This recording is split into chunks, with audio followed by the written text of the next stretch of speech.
Nakawa, Lubaga, Kawempe, Nimachi, Ziritan, Balayo Nakolwa, Balayo Nakolwa, Bano Mayor, Batufuno, Baba Lord, Banoba Mayor, Catibano Kudalia Mayor, Catibano Razejo, Babella Sente, Baquata Mayor, Catibano Muriana, Bafunanga, Kumina Munana, Omusara, I never know. Bafunanga Kumina Munana, a swagger, Eva Makindi, Abaimbi Babu Tiki, the Muganda Wango, Kulaida, Kosai, Atasa Coca, never good in Arabia, Jofre Rutaya. Gundi misachi babu tikido kula iroko okwa kusite horo kuno gundi na labiera nwaji akubutikide shegeza abayimbi muganda wange tebetagisa kubanga babo sibweriso mu kisanja kino kyetugenda wekiri kubanga abayimbi era ensonga kyo banabona balayira basosobaza abayimbi baleeta olw'ensonga nti balina additional value gibagatta ku kintu ekyo. Abantu bako my politics on stressing abantu akwabi nabyo bagenda kulya byabo stress eziri mu politics abantu babikowa ate nabagala okuba muziki bachamuke mulyanya malaide onakolwa leo kakana ekibadde wali eri emakindi obadde gwasalawo olaire mu luzungu o mu luganda obadde ndako kimu waliwo kansala kikubye mu luganda aganti bannaye nze bino byendayira ndayirira abantu bange babitegeere kandaire mu luganda matini nzo omuntu yenna eyagendawo nga tomanyi luzungu tewasoma agakatonda mugulu sobola kuwagira abazadde baweredde abaana baabwe babonyebonye emirimu gy'abaasoma batewasoma girekera abaasoma saimo nze kyendowooza ekisokera ddala omanyi kati oluzungu netwogera eri abungereza beravana nayo Adruwawe Martin bazadde bafuna zironi muzibanka z'abakyala okututwala okusoma kati gwolo okuba kityo ina kityo ono talaide mu luzungu talaide mu luganda kwata manyi luzungu naye agambye abantu bange benkiikirira basinga tegera luganda kanjogera luganda bategera agende bwero okutusakira ngayogera luzungu batuwe tubalabe.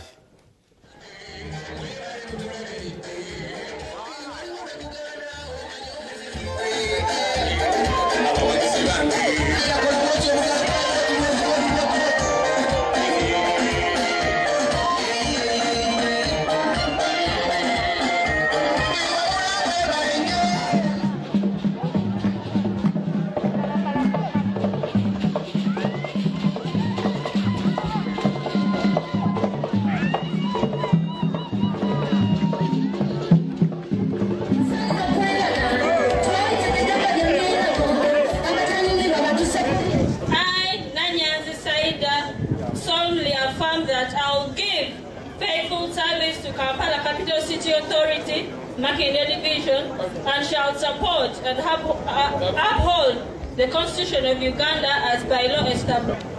I, Serunga Lupia, solemnly affirm that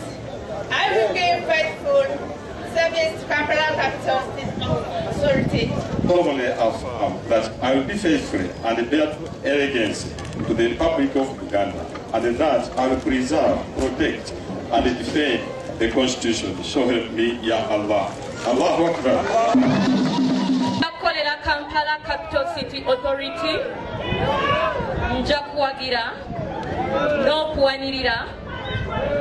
ssemateeka wa Uganda nga etteeka bwe liragira. Webale nnyo Allah. Gadde nkozesa olulimi abantu bange abawansi lwe bategeera kuba siri member wa parliament nti ngenda kukiikirira abaki sirina muzungu nkiikirira abantu ba bulijjo abantu abawansi y'ensonga enkubisiza ekirayiro kyange mu lulimi abantu bange lwe bategeera. Kale webale nnyo kubanga okwasaganyiza ekintu ekyo ne bannamakindi mwenna ebizibu binene nnyo bye tulina okuviira ddala ku gundi ku bubbi mu ghetto bweyongedde ababbi mu ghetto ez'enjawulo okusika amasimu n'enguudo ezimu muganda wange zikyali mbi mu Lyanyama tuyambeko naddala eno ewaffe mu Makindye East omulundi guli twakulonda mu Lyanyama omukono wagusuula nnyo mu West kasasiro mungi mu Makindye ate nga tukulonda ffenna sebo mu Lyanyama ne bakansala bekikwata ku kasasiro aliwa ono otanu wa gundi Vice President wa Kenzo sewa bade manyo genda kuleta omugaggawo kalungi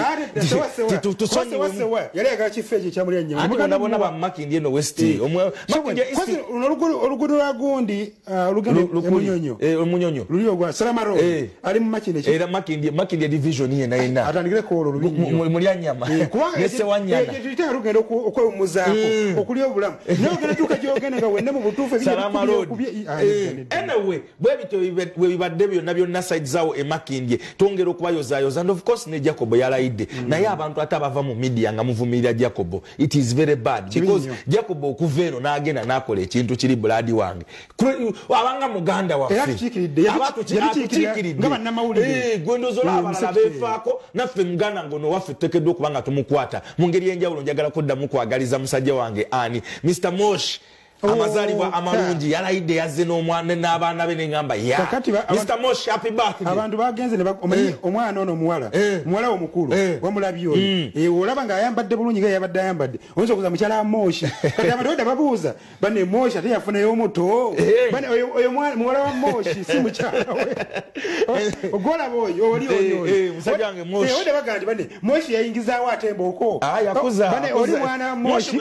yese ekiriwo emyaka gya Moshi muri gitegera mpola happy birthday Moshi nejenjawulo nja fox facinga bana ono mutono kabebi yakola ba kekadda kuoyo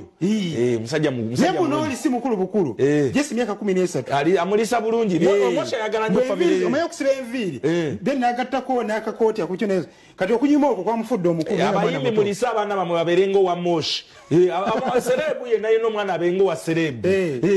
anyway tutambuza kintu kino tukugamba nti ensonga zino ngawe tuzikuwa bukedde olunaku olw'enkyagezako kuwa emikeji enjawulo okubikwata ku baserebu waffe sanyuka ne weekend ku Lwamukaaga ku Friday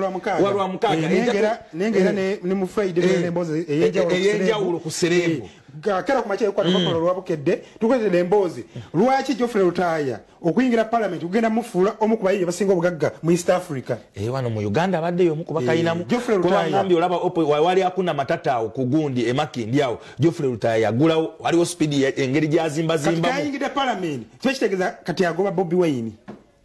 musende Bobi Wine yanyiziza mukwano gwange gundi ranking zabafulumiza zabale ziraganja akwata kya 18 gundi mu Africa ye nambe mu East Africa lupapula lwabukedde lukubidde tochi mu nsongezo lwekwate ojja kubanga bitegeera abayimbi ba gospel buli lukya beyongera okubanga bayuzangana nagenze nendaba Laneke yalinga yadduse mu bayimbi ba gospel najja mu wumeno era yafunye kadi mu bafina mugerwa kali mema mujivu eno mu gospel yavuddeyo mu gospel kasatandika okulumba abasumba abafere n'okulumba musajja mukulu ono gwe bawa benzi simanyi yaji wani Vixon naji wagundi ono okimanyi kayi wisdom bakwata benzi bajija ku Vixon bajuwa Kaye Wisdom ngesawezo ye mwogezi wani wala neke je byagweredde yamukubiye kikono kati emotoka Kaye Wisdom yagizayo ayinzo jimujjako naye kwa kati sawa zino onako olwalero abayimbi ba gospel bayikozemo omulimu embeera netandika wiki ewedde bila kutivyano oluzze nga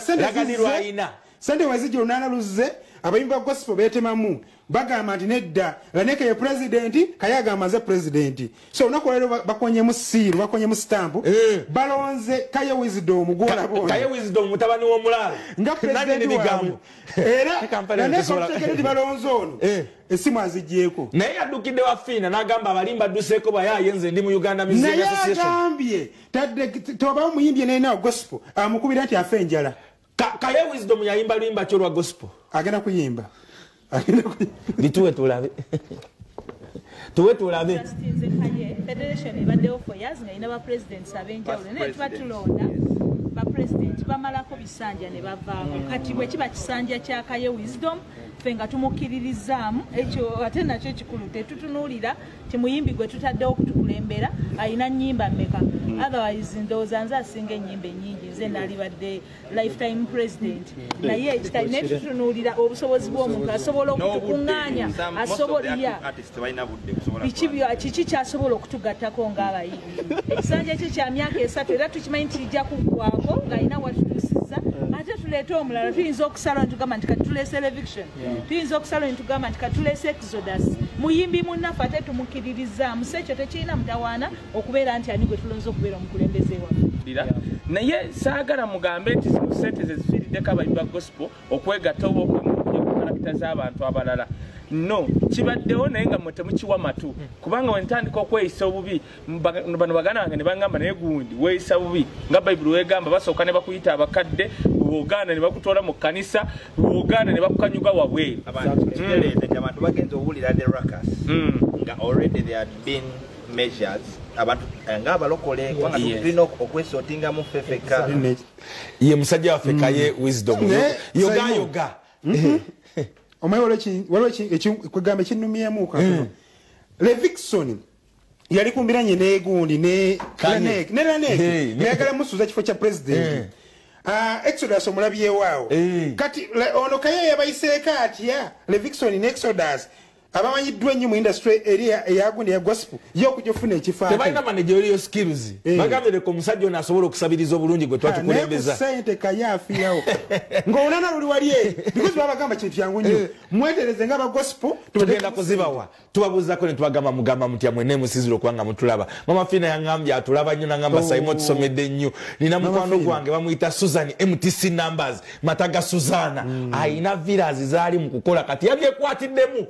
ayagala abantu kumukolera bamubba kati mulabye olunaku lwalero Susan MTC numbers nga yali mu kuocha holding abakazi balina centers zimbye ku Entebbe road yoko Susanna's villa oyo yalina azirina oyo Martin mu covid oli omugambo ennyo mu covid omugambo kira bulungi yeyamba Uganda bali e Dubai bana badukiranga wuwe wa mataga Suzana ezo no ze Susanna's villa zola bezo muganda nga yabyekwatidde ebintu biri Simon okuba ne sente kyanjawulo n'okuzita kitu kirala nnyo ate oyo muganda wange mukono gugonda nesukola villa zezaga Katonda mu gulu Martin za kisajja ugambi nti buli muloka jola bakonti mataga Suzana otegera yoyo MTC numbers mataga Suzana yoyo kati ayimiridde mataga Suzana nkubuzaako era njagala nkukubire kasimu nkugambe nti kiri kitya takyava Dubai naye nkulabye kasita nkulabye ng'ebintu obikoze bwotyo leka ku site tulambulira abantu ebintu bizibu nnyo nga wamusanze tusookiriza nti sente yeye sente zamulala nnyo naye nga zooyo ate munnaye eno we tutambuze ebintu ebyo ffe tukuwa eno kasavu kanyama ne tudde eno balamu abapromota kumi n'omuyambi wa Jeno Kayanja omu bagabanya obuwumbi 5 ne milioni 8 naye abantu munnaye ensonyi bazinaaba mu maaso ebbaala gye yaguze okimanyi nti wana eno yali eyakomulediza agisasudde olunaku olwaleero na byonna n'abijjamu bapromota bakaaba beekalakaasa bagenze eggulu kyonayona Balamu yayogera ekyo kino wammanga yagamba nti nze newe sifuna kubanze sijakkala kumakya kubulwa kyakulya naye abaana bano bakolebweko nendowooza nti omwemwe yayogerera ekintu ekyo byebimu ebyasikiriza bali bananyini ssente ozita zijje kwa yagamba nze newe sifuna nga Balamu nze ndi bulungi sijakkala kumakya kubulwa kyakulya naye bano abaana bakolebweko ate wezazze bano abadde bakaaba ennyo abaana bakubwa balese ebbali ne ng'abannaabwe Balamu soko mutwe ng'aduulamu awo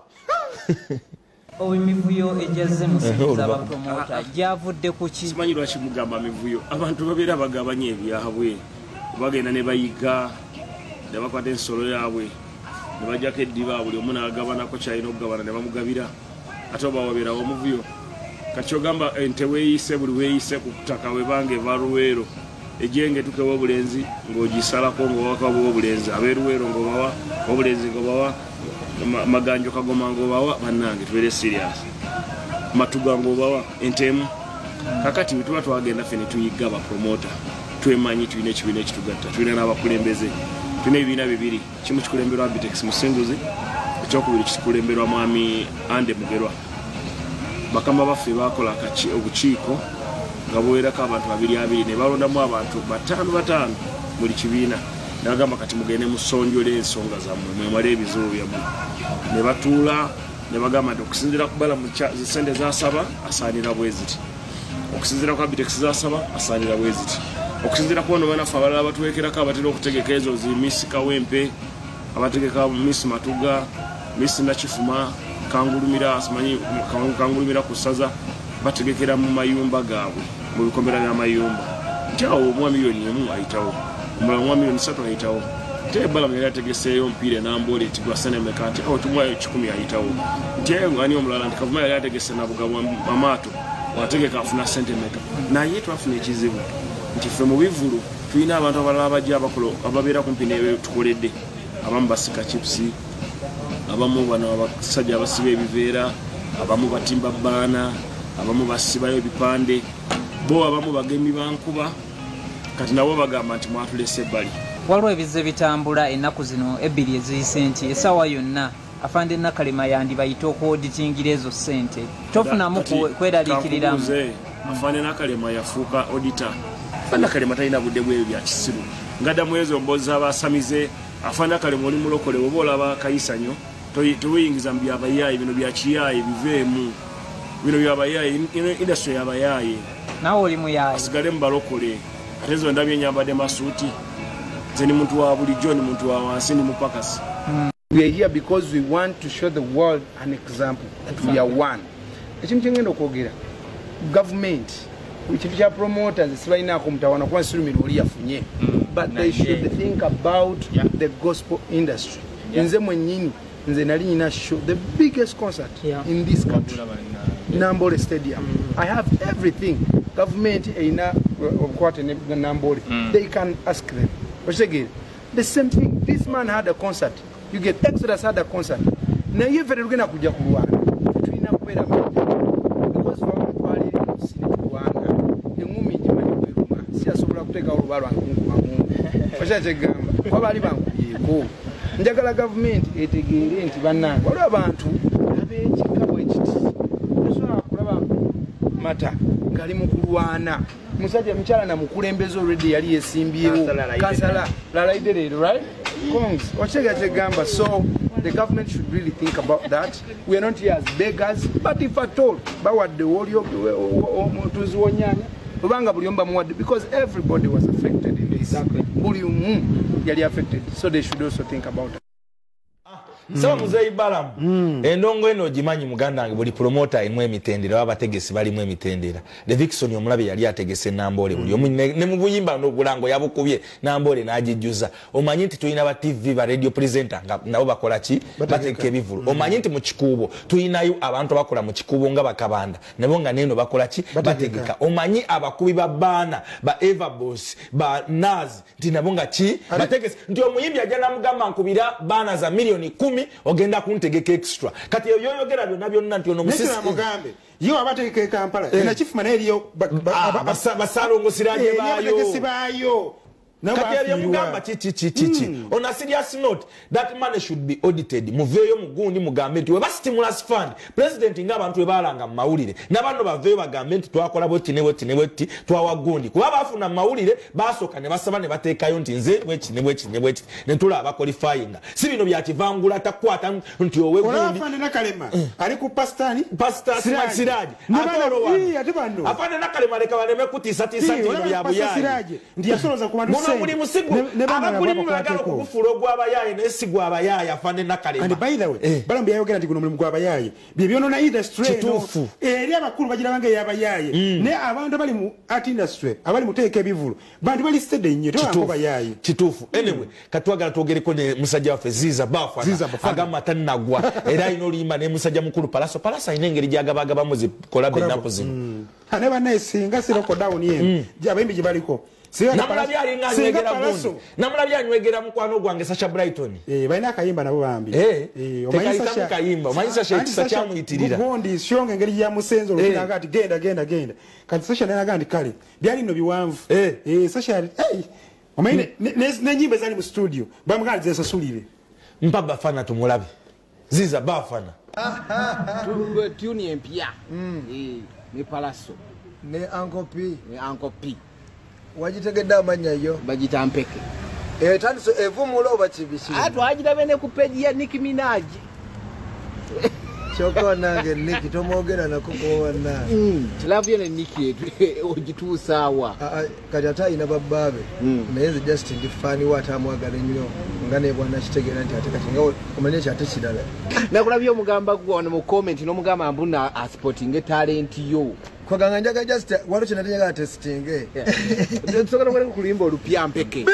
obula mpeke wona you don't know omubali mpeke dagala lya mutima munda anti omutima gukuteddo nga tujikukubye n'obulyange ndongo feelings era oluma mpeko lwafulumya abantu ne bagamba Ziza ndoza Ziza kati ate okomyewo bukomye bayina mbogamba ate noddamu n'okomawo biki nyomiza filimu eri etya andi bo ekintu kye basinga okumanya nti Ziza Bafana ojja nitukulaba ngaze onogira n'obulabula mwawo ati nenzija wa mundongo n'okomawo mundongo mbumba nagivamu nosirika mbu bwensirika kikulumira wa mbu bwesogera gwe